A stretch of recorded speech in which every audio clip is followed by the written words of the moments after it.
राहुल। हमारे बीच हैं all India SC/ST railway employee association के राष्ट्रीय महामंत्री आदरणीय अशोक कुमार जी। आइए हम जानते हैं कि पूरे भारत के अंदर हाहाकार मचा है भारतीय रेल को लेके, जो प्राइवेट किया जा रहा है। तो सर क्या कहना चाहेंगे इस प्राइवेटाइजेशन को लेके, जो है जो भारतीय रेल प्राइवेट की जा रही है। नमस्कार। जैसा कि आप लोगों को पता है कि पूरी दुनिया और देश एक वैश्विक महामारी कोविड-19 कोरोना वायरस की वजह से बहुत ज़्यादा प्रभावित हुई है और बहुत सारे मतलब जो लोग हैं वो काल के कपाल में जा चुके हैं, मृत्यु की आगोश में आ चुके हैं। और उसी समय एक ऐसा निर्णय भारत सरकार रेल मंत्रालय के द्वारा लिया गया है कि कुछ रेल के अंदर कुछ गाड़ियां जो हैं प्राइवेट प्लेयर्स के द्वारा चलाई जाएंगी। जैसा कि अभी पिछले दिनों में एक निर्णय लिया गया कि 109 रूट पे 151 ट्रेन प्राइवेट प्लेयर्स को आमंत्रित किया है कि आप उन ट्रेनों को चलाएंगे। और साथ में ही एक और भी ये निर्णय हुआ है कि उन ट्रेनों को चलाने वाले जो ड्राइवर और गार्ड होंगे वो रेल के द्वारा प्रोवाइड किए जाएंगे, यानी रेलवे के होंगे वो। तो इस विषय पे मेरा ये कहना है कि जो प्राइवेटाइजेशन किया जा रहा है ट्रेनों को चलाने के लिए, इससे पहले भी रेलवे ने, भारत सरकार ने कुछ ट्रेनें प्राइवेट की थी, जैसे कि तेजस जो गाड़ी है वो टोटली IRCTC के द्वारा चलाई जा रही थी। उसमें जितने भी लोग थे वो प्राइवेट प्लेयर्स के द्वारा अपॉइंट किए गए थे और गार्ड और ड्राइवर जो थे वो रेल के थे। मेरा ये कहने का मतलब है कि जो मुनाफे की बात है, जहाँ तक जो ट्रेनों को प्राइवेट द्वारा चलाया जा रहा है, तो सबसे पहले मेरा ये कहने का मतलब है कि अगर रेल घाटे में चल रही है तो जो प्राइवेट प्लेयर्स है उस घाटे की ट्रेन को खरीद क्यों रहा है या चलाने का प्रयास क्यों कर रहा है। और अगर रेलवे मुनाफा में चल रही है तो रेलवे उसको बेच क्यों रही है। सबसे बड़ी बात तो मैं ये कहना चाहूँगा। दूसरा मेरा कहने का मतलब ये है कि जो प्राइवेट प्लेयर्स के द्वारा जो ट्रेनें चलाई जाएंगी, ट्रैक जो है वो सरकारी होगा, रेल के द्वारा जो बिछाया गया ट्रैक है, और वो लगभग 67,415 पूरे इंडियन रेलवे में जो ट्रैक की जो किलोमीटर्स है वो 67,415 किलोमीटर्स है। उस 67,415 किलोमीटर पर ही प्राइवेट प्लेयर्स के द्वारा ट्रेन चलाई जाएगी। और उनका कहना यह है कि वो जो ट्रेनें होंगी वो 16 डिब्बे की ट्रेन होगी और 160 किलोमीटर की रफ्तार से वो ट्रेन चलेगी।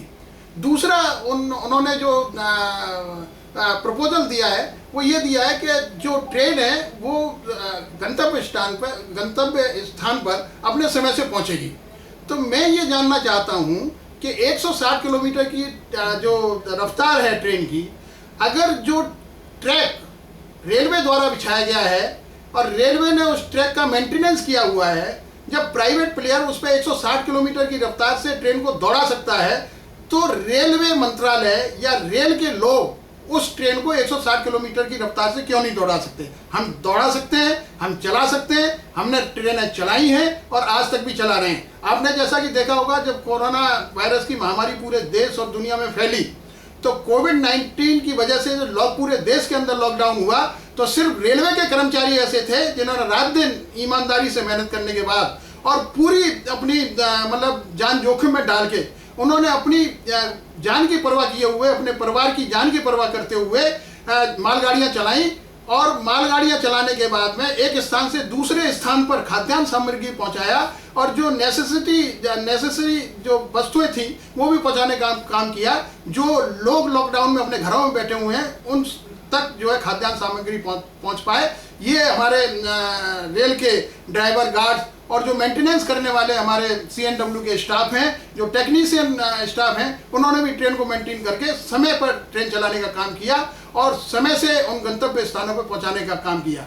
साथ में ही जो बीच में आपने देखा होगा कि जो प्रवासी मजदूर पूरे देश में सड़कों पर उतर आए थे, इधर उधर भागने की कोशिश कर रहे थे, अपने अपने घरों की जाने की कोशिश कर रहे थे, उस समय भी रेल के जो कर्मचारी हैं पूरी ताकत के साथ वो आए और उन्होंने गाड़ियां चलाई, पैसेंजर ट्रेन चलाई और जो प्रवासी मजदूर था उनको उनके गंतव्य स्थान पर पहुंचाया, उनके गांव में पहुंचाया, उनके घर पे पहुंचाने का काम किया और पूरी जान जोखिम में डाल करके हम लोगों ने ये चलाने का काम किया है। सर, अगर मुद्दे की बात की जाए, उस पर बात करते हैं, जिस तरीके से भारतीय रेल को प्राइवेटाइजेशन किया जा रहा है, इससे क्या फायदे हैं, क्या नुकसान है, इस विषय में हम जानकारी चाहेंगे। देखिए, सबसे बड़ी बात तो है, सरकार का तर्क यह है कि ट्रेन मेक इन इंडिया के तर्ज पर बनाई जाएगी जी। तो मेरा कहने का मतलब ये है कि जब मेक इन इंडिया की तर्ज पर प्राइवेट प्लेयर्स ट्रेन बनाएगा तो क्यों नहीं सरकार मेक इन इंडिया की तर्ज पर ट्रेन बनाने जा रही है। दूसरा ये भी उनका कहना है कि समय से हम पैसेंजर्स को पहुंचाएंगे और विश्व स्तरीय सुविधा उनको उपलब्ध कराएंगे। आज मैं ये जानना चाहता हूं कि जो रेलवे जो चलाई जा रही है वो एक तरह से सोशल वेलफेयर के लिए चलाई जा रही है। हम आम आदमी जो गरीब आदमी है जो बेचारा मतलब रोडवेज का किराया, जो टैक्सी का किराया, जो रोड पर चलने वाले व्हीकल का किराया वहन नहीं कर सकता, वो ट्रेन से सफ़र करते हैं। आज भी हम लोग जो हैं पानीपत से दिल्ली का किराया हमारा 10 रुपये है, दिल्ली से गाजियाबाद का किराया लगभग 10 या 12 रुपये है रेल का किराया, दिल्ली से बल्लभगढ़ का किराया 10 या 12 रुपये है। लेकिन अगर वही पैसेंजर अगर रोडवेज से आता है तो 45 से 50 रुपये उसको देना पड़ता है। तो ये क्या गारंटी है जो प्राइवेट प्लेयर्स जो चलाएंगे वो जो मुनाफे वाले रूट हैं, जो जहाँ पर मुनाफा कमाया जा सकता है उस रूट पर वो ट्रेन चलाया जाएगा। और जब वो ट्रेन प्राइवेट प्लेयर्स द्वारा चलाई जाएगी तो उनका अपने द्वारा निर्धारित किराया होगा, अपने द्वारा निर्धारित रूट होंगे, अपने निर्धारित द्वारा वो अपने जो स्टॉपेज होंगे वो अपने द्वारा होंगे। और जो 160 किलोमीटर प्रति घंटा की रफ्तार की बात की जा रही है तो ये क्या गारंटी है कि जो प्राइवेट प्लेयर्स की ट्रेन है उनको थ्रो सिग्नल दिया जाएगा और जो रेल के द्वारा चलाई जा रही ट्रेन है उनको बाहर स्टेशन पर खड़ा कर दिया जाएगा, लेट हो जाए कुछ भी हो जाए उनको रोक दिया जाएगा और इन ट्रेनों को निकाल दिया जाएगा। जैसे कि आपने देखा होगा तेजस जब चलाई गई थी तो उसमें ये शर्त रखी गई थी अगर ट्रेन लेट हो गई या ट्रेन में समय ज़्यादा लगा तो उनको पैसा रिफंड किया जाएगा, उनको पैसा वापस किया जाएगा। ये एक प्रपोजल दिया गया था। और अब भी ऐसा ही होगा कि जो प्राइवेट प्लेयर्स द्वारा ट्रेन चलाई जाएंगी उनको थ्रो सिग्नल दिया जाएगा, जो रेल के द्वारा ट्रेन चलाई जाएंगी उनको बाहर स्टेशन पर खड़ा कर दिया जाएगा। जब तक वो प्राइवेट प्लेयर्स की ट्रेन नहीं निकल जाएंगी तो नेचुरली वो सही समय पर पहुंच जाएंगी। तो क्यों नहीं रेलवे अगर इस तरीके की विश्व स्तरीय सुविधा प्रदान करना चाह रही है तो वो स्वयं अपनी तरफ से प्रदान करें। और सबसे बड़ा जो नुकसान होगा इसमें, सबसे बड़ा नुकसान ये होना है कि जो निजीकरण होगा ट्रेनों का, तो निजीकरण के द्वारा ठेकेदार के द्वारा भर्ती की जाएगी और कम लोगों से ज़्यादा काम लिया जाएगा।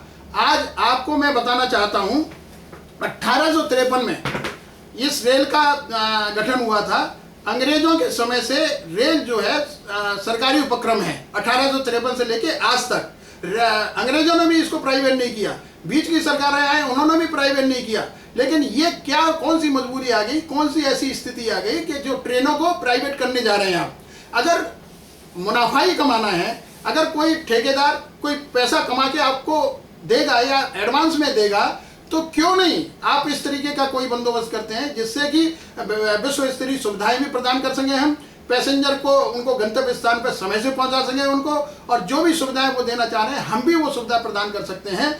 और अगर ये प्राइवेट हो जाती हैं तो जो सरकारी नौकरियां हैं, जो सरकार के द्वारा जो रोजगार प्रदान किया जाता है, रेलवे एक ऐसा उपक्रम है, दुनिया का सबसे 8वां ऐसा उपक्रम है जो सबसे ज़्यादा रोजगार पैदा करता है, सबसे ज़्यादा रोजगार देता है। 1974 में जब हड़ताल हुई थी जॉर्ज फर्नांडिस के नेतृत्व में, तब भी ऐसी स्थिति आई थी और उसमें ये निर्णय लिया, उसमें ये डिस्पैरिटी आई थी कि जो रेल के लोग काम करने वाले हैं उनको तनख्वाह कम मिलती थी, जो पीएसयूज में और दूसरे संगठनों में काम करने वाले लोग थे उनको तनख्वाह ज़्यादा मिलती थी। उस समय 1974 में जब हड़ताल हुई थी तो 17 लाख रेल के कर्मचारी थे, आज घट करके 13 लाख रेल के कर्मचारी रह गए। और अभी जो भर्ती होनी थी 2.5, 3, 4 लाख जो भर्तियां होनी थी वो सारे पद को सरेंडर कर दिया गया है। यानी कि वो सारे पद खत्म करने के बाद में ये ट्रेनें जो है प्राइवेट प्लेयर्स को दे दी जाएंगी। इस पर मेरा कहने का मतलब ये है कि अगर सरकारी तंत्र से निजी तंत्र में कोई संगठन जाता है, सरकारी उपक्रम से निजी उपक्रम में कोई संगठन जाता है तो उसमें सबसे बड़ा जो नुकसान होगा वो सरकारी नौकरियों का होगा, वो जॉब्स का होगा, वो नौकरियों का होगा। और अगर नौकरियां कम होंगी तो प्रोपोर्शनली अनुसूचित जाति जनजाति का आरक्षण भी खत्म होगा। एक ये साजिश है कि प्राइवेट प्लेयर्स को ट्रेन देने के बाद में प्राइवेट से भर्ती की जाएगी और प्राइवेट से भर्ती करने के बाद में उसमें आरक्षण का कोई प्रावधान नहीं होगा। ये खुलेआम आरक्षण को खत्म करने का प्रोविजन है। प्राइवेट लोग जब भर्ती करेंगे तो उसमें कोई भी रिजर्वेशन नहीं दिया जाएगा और अगर सरकार भर्ती करती है उसमें 15-7.5% प्रॉपर जो प्रोपोर्शनेट रिजर्वेशन है वो रिजर्वेशन मिलेगा। एक ये साजिश है रिजर्वेशन को खत्म करने की। अशोक जी, आपको रोकते हुए मैं जानना चाहूंगा, अभी जिस तरीके तेजस की बात करे थे उसमें जो प्राइवेटेशन के हिसाब से कर्मचारी रखे गए थे उनको भी तनख्वाह टाइम से नहीं मिली। क्या आपको लगता है कि अभी जो ये ट्रेनें चलाई जाएंगी इनमें जो प्राइवेट लोग रखे जाएंगे क्या उनको भी तनख्वाह टाइम से मिल पाएगी? यस, जो आपने सवाल किया बिल्कुल सही है। जो तेजस ट्रेन चलाई गई थी उसमें बहुत सारे जो तेजस में काम करने वाले जो लोग थे, कर्मचारी थे, उन्होंने कई लोगों ने हम लोगों से संपर्क किया, उनको कई महीने तक तनख्वाह नहीं दी गई और कई महीने तक तनख्वाह न देने के बावजूद भी उनसे काम लिया गया। एक तरह से ये पुनः मतलब सामंतवादी प्रथा शुरू हो जाएगी, कर्मचारियों का शोषण शुरू हो जाएगा और जो लोग काम करने वाले हैं उनका खुलेआम शोषण होगा, उनको समय से तनख्वाह नहीं दी जाएगी और कम पैसे में ज़्यादा काम कराया जाएगा, कम पैसे में ज़्यादा समय में काम कराया जाएगा। तो ये एक नया शोषण का प्रक्रिया शुरू हो रही है। आप खुद SC/ST रेलवे एम्प्लॉय एसोसिएशन के राष्ट्रीय महामंत्री और देखा जाए तो आपके पास में लाखों लोगों का एक संगठन है, तो क्या आपको नहीं लगता है कि आपको इस निजीकरण के खिलाफ जो है कुछ पहल करनी चाहिए, कुछ आंदोलन करना चाहिए? क्या कहना चाहेंगे इस बारे में? देखिए, सबसे पहले मैं ये कहना चाहता हूँ कि हमारे जो कोविड-19 के समय जो लॉकडाउन हुआ है उसमें जितने भी गार्ड्स एंड ड्राइवर जिन्होंने गुड्स ट्रेन चलाने का प्रयास किया उन्होंने अपनी जान जोखिम में डाल करके, उनको ये पता है कि हम घर से अपने स्टेशन जाएंगे, स्टेशन से ट्रेन में जाएंगे, ट्रेन से फिर आएंगे वापस फिर घर भी आएंगे, तो हम कोई भी कोरोना कैरी कर सकते हैं, अपने परिवार को भी जोखिम में डालते हुए उन्होंने प्रॉपर रूप से ईमानदारी से कर्तव्य निष्ठा से अपना काम किया और उन ट्रेनों को गंतव्य स्थान तक पहुंचाया। 37,000 पूरे इंडियन रेलवे में लगभग स्टेशन मास्टर्स हैं जिन्होंने रात दिन 24 आवर्स ड्यूटी करने के बाद में जो ट्रेनें ट्रैक पे चल रही थी समय से उनको आदान प्रदान करने का काम किया है। और जो आप सवाल कर रहे हैं कि इसमें हमारा क्या योगदान रहेगा, हम ये कहना चाहते हैं कि all India SC/ST railway employee association किसी भी ऐसे संगठन का समर्थन करेगी, किसी भी ऐसी ट्रेड यूनियन का या फेडरेशन का समर्थन करेगी जो सरकार के जो सरकारी नौकरियों को बचाने का काम करेगा, जो रेल को बचाने का काम करेगा, क्योंकि अगर रेल खत्म हो जाएगी तो नेचुरली के आरक्षण खत्म होने की आज ही गोपाल मिश्रा जी का पेपर में स्टेटमेंट आया कि सरकार के खिलाफ हम लोग खड़े हुए, तो क्या उस संगठन के साथ आप जाएंगे? देखिए, हम आपको एक चीज बताई देना चाहते हैं, जो वर्तमान में स्थिति पैदा हो रही है, जो वर्तमान में क्या नाम है जिस तरीके का काम किया जा रहा है कि 109 रूट पे 151 ट्रेन प्राइवेट प्लेयर द्वारा चलाएगी।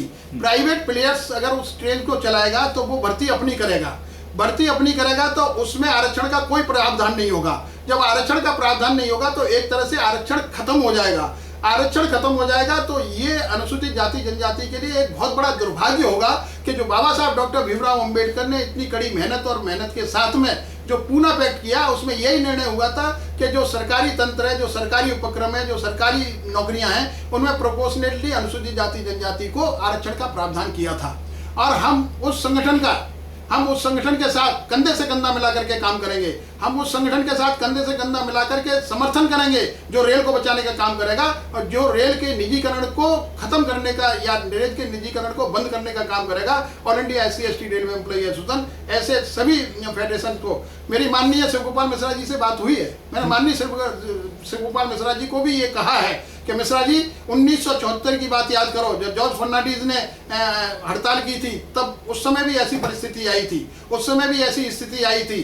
आप आगे चलिएगा, all India SC/ST railway employee association, Raghuvaiah साहब हों, आपके मिश्रा जी हों या कोई भी हों, फेडरेशन के लोग हों, हम उनका साथ देंगे क्योंकि ये एक रेल को बचाने की बात है। रेल बचेगी तभी हमारा आरक्षण बचेगा, रेल बचेगी, नौकरियां बचेंगी तो हमारा आरक्षण बचेगा। सर, जिस तरीके से कोविड यहाँ आया और महामारी फैली तो all India SC/ST railway employees association ने सबसे पहले सरकार की मदद करने का काम किया, 1 दिन की तनख्वाह दी। उसके बावजूद जो सरकार ने एक कुठाराघात किया कि महंगाई भत्ते वगैरह बिगर पूछे बिगर मीटिंग के काट दिया गया आपसे, तो इस संदर्भ में क्या कहना चाहेंगे? देखिए, ये तो दुर्भाग्यपूर्ण बात है कि जब ये कोविड-19 वैश्विक महामारी घोषित किया गया तो जिस तरीके से कोई भी आपदा आती है या कोई भी बाढ़ हो या भूकंप हो या युद्ध हो, ऐसी स्थिति में सरकारी कर्मचारी सबसे आगे आके खड़े होते हैं जी। उसी क्रम में all India SC/ST railway employee association की केंद्रीय कार्यकारिणी ने एक निर्णय लिया कि जो अनुसूचित जाति जनजाति के जितने भी रेलवे कर्मचारी हैं उनकी 1 दिन का वेतन सैलरी से काट करके प्रधानमंत्री राहत कोष में पहुंचा दिया जाए। ये बात हमारी रेल मंत्रालय ने मानी, और रेल मंत्रालय ने मानने के बाद में जितने भी अनुसूचित जाति जनजाति के कर्मचारी थे और जो अन्य सामान्य वर्ग के कर्मचारी थे, सभी की एक दिन की तनख्वाह काट करके प्रधानमंत्री राहत कोष में कोरोना कोविड-19 के खिलाफ लड़ने के लिए उसमें जमा करने का हम लोगों ने काम किया। साथ में ही उसी समय सरकार के द्वारा निर्णय लिया गया कि जो डीए मतलब इंक्रीज होना था केंद्रीय कर्मचारियों का, और 18 महीने का डीए उन्होंने बिल्कुल फ्रीज कर दिया। उससे बहुत बड़ा नुकसान सरकारी कर्मचारी को, आगे आने वाले जो उनकी सर्विस है, जो उनकी ग्रेच्युटी है या जो अन्य भत्ते हैं, उन पर उसका असर पड़ा है। तो ये एक सरकार का मतलब गलत निर्णय था। इस निर्णय पर पुनर्विचार करना चाहिए और जो डीए फ्रीज किया गया है उसको रिलीज किया जाना चाहिए, और खास करके उस डीए को तो इनको इमीडिएट रिलीज कर देना चाहिए। जो डीए ऑलरेडी सरकारी कर्मचारी उस चीज़ को मतलब भोग चुके हैं, 6 महीने का जो किस्त आनी थी उस किस्त को तो इन्हें इमीडिएट रिलीज कर देना चाहिए, जबकि इन्होंने पूरा 18 महीने के लिए जितने भी भत्ते थे सब बंद कर दिए। ये सरकार की मंशा ठीक नहीं है, इस पुनः विचार किया जाना चाहिए, और जो डीए फ्रीज किया गया था उसको वापस कर्मचारियों को मिलना चाहिए। सर, जब भी मीटिंग होती है ट्रेड यूनियन के, आप लोगों की मीटिंग होती है, तो जो रेल मंत्री बार बार यही कहते हैं कि हम कोई प्राइवेटाइजेशन नहीं ला रहे, हम कोई प्राइवेटाइजेशन नहीं ला रहे। तो सर, ये जो अभी मसला चल रहा है क्या है? क्या मतलब वो झूठ बोलते हैं? देखिए, मैं ये नहीं कह रहा कि झूठ बोलते हैं, मैं ये कह रहा हूँ कि जो आपने मुझसे सवाल किया था 109 रूट पे 151 ट्रेन चलाई जाएंगी जी, ये वो ट्रेनें हैं कि जो प्राइवेट प्लेयर्स के द्वारा जो वर्तमान में जो ट्रेन चल रही है, वर्तमान में जो ट्रेन का संचालन हो रहा है। मैंने जैसा कहा कि क्या नाम है, जो ट्रेन आज की डेट में ऑपरेशन में, इसके अलावा 151 ट्रेन जो है अलग अलग रूट पे, जैसे एग्जाम्पल पे दिल्ली हावड़ा, दिल्ली पुरी और दिल्ली चेन्नई, दिल्ली मुंबई, इस रूट पे वो ट्रेन जो है नई प्राइवेट प्लेयर द्वारा तैयार की जाएगी, जिसमें ड्राइवर और गार्ड रेल का होगा। इस विषय में भी मेरा मतलब विरोध है। ड्राइवर और गार्ड रेल का क्यों होगा? ट्रैक जब रेलवे की होगी, ड्राइवर गार्ड रेलवे का होगा, और ट्रेन का रेक जो होगा ट्रेन प्राइवेट प्लेयर्स के द्वारा चलाई जाएगी। अगर जरा सी भी कोई गलती होती है, कोई एक्सीडेंट होता है, कोई या कोई असुविधा किसी पैसेंजर्स को होती है, या ओवर शूटिंग होती है, या कुछ भी होती है, तो ये जिम्मेदारी ड्राइवर और गार्ड की होगी, क्योंकि वो रेल का कर्मचारी है, उसके खिलाफ DNDR बनता है, उसके खिलाफ एक्शन बनता है। लेकिन प्राइवेट कर्मचारी के खिलाफ कोई एक्शन नहीं बनता। ये एक साजिश है कि ड्राइवर और गार्ड। सर, ऐसी स्थिति में कोई एक्सीडेंटल केस होता है तो उसके मुआवजे की राशि के लिए किससे कहाँ अपील की जाएगी? क्या ये मतलब लगता नहीं कि लोगों को छलावा है? देखिए, मैं वही कह रहा हूँ, जब गार्ड और ड्राइवर के द्वारा रेल के गार्ड और ड्राइवर के द्वारा ट्रेन चलाई जाएगी, अगर कोई एक्सीडेंट होता है, वैसे तो गलती बहुत कम गलतियां होती हैं हमारे रेलवे कर्मचारियों से, किसी और वजह से अगर हो गया, लेकिन अगर कोई इस तरीके की दुर्घटना होती है, इस तरीके की कोई स्थिति पैदा होती है, तो सबसे पहले अगर कोई एक्शन होगा गार्ड और ड्राइवर के खिलाफ होगा। और जब गार्ड और ड्राइवर के खिलाफ एक्शन होगा तो कोई भी पैसेंजर अगर उसको मुआवजा मांगने की बात करेगा तो वो रेलवे से मांगेगा, न कि प्राइवेट प्लेयर से मांगेगा। और प्राइवेट प्लेयर्स की कोई जिम्मेदारी नहीं है, प्राइवेट ठेकेदार की कोई जिम्मेदारी नहीं है कि अगर इस तरीके की कोई स्थिति आए तो वो कोई मुआवजा दे। मुआवजा देगी तो रेलवे ही देगी, और क्योंकि रेलवे की जिम्मेदारी बनती है कि गाड़ी जो चला रहा है वो रेलवे का स्टाफ चला रहा है, कोई उनका स्टाफ नहीं चला रहा। और जी, आखिर में चलते चलते हम चाहेंगे कि आपको देश और दुनिया के लोग देख रहे हैं, खास करके रेलवे के लोग भी देख रहे हैं, और इसके अलावा जो निजीकरण से प्रभावित लोग हैं वो भी आपको देख रहे हैं, क्या संदेश देना चाहेंगे? देखिए, मैं ये संदेश देना चाहूँगा कि वर्तमान की स्थिति बहुत दयनीय स्थिति है। जो आज की डेट में सरकारी नौकरियाँ खत्म हो रही हैं, रेलवे अगर प्राइवेटाइजेशन पे जाती है तो उसमें नौकरियां खत्म होगी, रोजगार खत्म होंगे, और जो हमारे बेरोजगार युवा बैठे हुए हैं इस उम्मीद के साथ, क्योंकि रेलवे एक बहुत बड़ा संगठन है जो बेरोजगार युवाओं को नौकरी देता है। जो आपने देखा होगा कि जो अभी बहुत सारे जो हमारे ट्रैफिक अप्रेंटिस जो बच्चे थे वो एजुटेशन करते रहे, और उस एजुटेशन के जरिए एक रेलवे बोर्ड ने निर्णय लिया कि 20% जो भी रिक्रूटमेंट होगा उनमें 20% एक्ट अप्रेंटिस को नौकरियां दी जाएगी। लेकिन आज की डेट में सारी नौकरियों को ख़त्म करने के बाद में उनको सरेंडर कर दिया गया है, और ख़ास करके जो नॉन एसेंशियल सर्विसेज हैं, जो मिनिस्ट्रियल स्टाफ की नौकरियां हैं उनको टोटली खत्म करने का 50% से ज़्यादा उनको सरेंडर करने का काम किया है। तो हमारे जो बेरोजगार युवक जो इस उम्मीद में बैठे हुए हैं कि रेलवे में कोई नौकरी निकलेगी, उस किसी को भी रोजगार नहीं मिलेगा। और जो हमारे ट्रैफिक अप्रेंटिस इस उम्मीद में बैठे हुए हैं कि जब नौकरियां निकलेगी 20% हम लोगों को दिया जाएगा, तो वो 20% की भी भर्ती नहीं होगी। तो जब नौकरियां नहीं होंगी, जब क्या नाम है रोजगार नहीं होगा, तो एक बहुत बड़ा बहुत बड़ा विरोध मतलब युवा कर्मचारियों, युवा जो साथी हमारे जो पढ़ लिख करके आज इस उम्मीद में आ रहे हैं कि हम नौकरी मिलेगी हमें रेलवे के अंदर, तो उनको नौकरी मिलने की कोई चांस नहीं है और वो इधर उधर भटकेंगे बेचारे। जब इधर उधर भटकेंगे तो कोई भी किसी भी स्थिति में आने का प्रयास करेगा। तो मेरा अनुरोध ये है कि पूरे देश के लोग जो रेल के अंदर काम करने वाले हैं, जो हमारे युवा साथी हैं, जो मेरी आवाज़ को सुन रहे हैं, वो स्पष्ट रूप से सुन ले कि अब आपको रेलवे में नौकरी मिलने वाली नहीं है। अगर नौकरी मिलेगी तो प्राइवेट प्लेयर्स ठेकेदार आपको नौकरी में भर्ती करेगा। और जब ठेकेदार नौकरी में भर्ती करेगा, जैसे वर्तमान में हो रहा है कि सफाई का काम टोटली ठेकेदार के पास दिया गया है और उन सफाई कर्मचारियों का शोषण ठेकेदार के द्वारा किया जाता है। एक कर्मचारी को कम तनख्वाह पर काम कराया जाता है, एक जगह काम कराने के बाद में दूसरी जगह भेज दिया जाता है, समय के घंटे उनके बढ़ा दिए गए हैं, उनसे ज़्यादा काम लिया जाता है, कम पैसा दिया जाता है। इसी तरीके से किसी युवा को रोजगार मिल भी जाएगा ठेकेदार के यहाँ, तो वो कम पैसे में ज़्यादा काम लेगा, ज़्यादा घंटे काम कराएगा। तो स्थिति बहुत दयनीय स्थिति बनती जा रही है।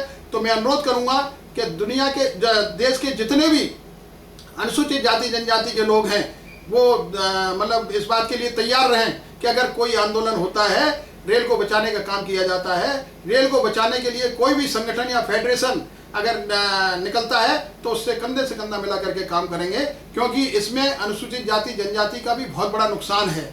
वो नुकसान ये है कि जब सरकारी नौकरियां खत्म हो जाएंगी तो प्रोपोर्शनेटली आरक्षण भी खत्म हो जाएगा और एक साजिश के तहत इस तरीके का काम किया जा रहा है जो all India SC/ST railway employee association इसको सहन नहीं करेगी।